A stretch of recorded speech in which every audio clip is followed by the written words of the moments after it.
to get on Spotlight for a really long time, but I've always found it to seem like quite a confusing and complicated task and goal to try and achieve. So I've just been kind of like intimidated by the whole idea of like, how do I even go about doing that? But now I've been approved, I have a page on Spotlight, so I thought I'd talk through it for anyone who's in a similar kind of situation or just wants to hear about someone else's experience joining Spotlight. So that's what this is, and if you want to see where my acting career goes now I'm a Spotlight actor, or if you want to support my journey, then please do subscribe. And now let's chat about Spotlight. So firstly, I want to briefly explain to the best of my knowledge what Spotlight is, because I think it's kind of unfair to expect everyone to know, because there's so many different parts of this industry, and like, how are you meant to just find out this information? It's all so complicated. So to the best of my knowledge, Spotlight is a casting website where if you're approved, you have a page on there. So you have a link that you can send to external applications, to agents, but also you can submit yourself to castings that are advertised on Spotlight as well. You have to pay either monthly or yearly to be on it. But there are requirements to join, and the requirements changed relatively recently to make it easier to get on there. So you either need an agent to refer you to Spotlight, or you need 2 years part-time acting training that they can approve to say you're now of the level to be on Spotlight, or you need to prove that you've had 2 professional contracts. And I was just putting it off for ages because I was like, I have been training for over 2 years, but I don't know if they'd approve that because I've not taken like a typical training route, and I didn't know if they'd like the jobs that I'd done and contract wise, and I wasn't sure. I had one job that I thought would count, and then I was like, I'm not sure if other jobs would get me approved to be on there. So I was putting it off because I thought, what happens if I apply and they decline my application? Like, does that mean that I can't apply it for a while after? So I think the fear and confusion prevented me from applying. So I decided to apply in the end with the 2 years part-time training route, because I know that I've been training for over 2 years part-time.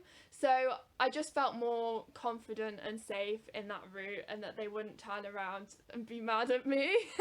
So I went with that route, and I was only able to put in 5 different places that I trained. I don't know if that's the limit or if like my form was just glitching, but I put in 5 different places, and one of them I was at for 2 years, so that kind of does count as 2 years part-time training within itself.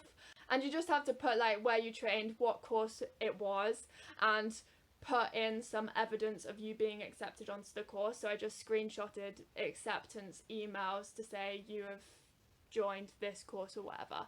So that's what I sent in, and then you have to wait, I think, 5 working days to find out whether or not you've been approved. So then I got an email to say you've been approved, but you can't be on here as Lottie Manning, which I kind of already knew because I'd seen that a graduate last year, after my name being free for so long, a graduate from last year from drama school had my name and joined Spotlight in my name. I don't really know what to do and what kind of impact that has, because everything is under Lottie Manning. Like, you Google Lottie Manning and loads of different links about me come up. So I was like, what happens to my online brand if I have a different name on Spotlight? It's probably fine, but like, I was like a tiny bit concerned.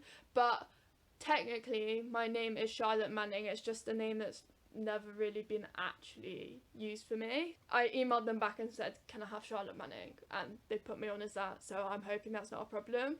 And I think I just need to grow up, to be honest, because some people have to have names so far away from their actual names or any name that they would actually want to be on Spotlight, because there's loads of people who have similar names to them.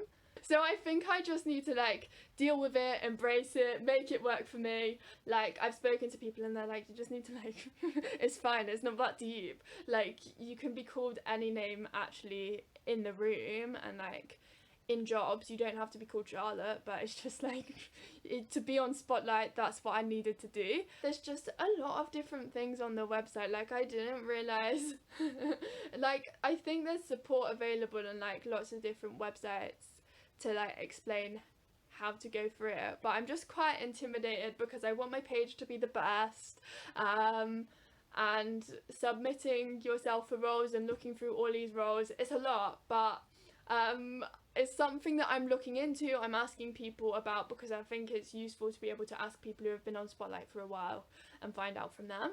Another reason why I really wanted to be on Spotlight is because lots of the agents that I applied for said that they couldn't represent me because I'm not on Spotlight, and being on Spotlight is kind of like, because you have to apply and be approved to be on there, it's kind of seen as almost a sign, I think, that you are an actor of professional standard. I kind of am an actor of professional standard in a way because I've been doing professional auditions for the last 2 years and been auditioning for all these different jobs, but I think being on Spotlight means I have access to all these other castings that I can look through, and it just makes applications look better to show that I am on Spotlight. And lots of people have been saying to me for a while that it's something that I kind of need to do and a step that I need to take. So I've trusted the people who I know and I've joined. Before I joined and saw Spotlight from the other side, I didn't realise there were so many different pages. So I think I'm gonna put time into it to really make sure I get my head around it and understand how it all works. And I'm going to write to agents again, I think May kind of time, because then it will have been about 6 months since I last applied. But I'll obviously read their website, and if it says don't apply to us again a year after being rejected, or like 2 years after being rejected, I obviously won't apply to there.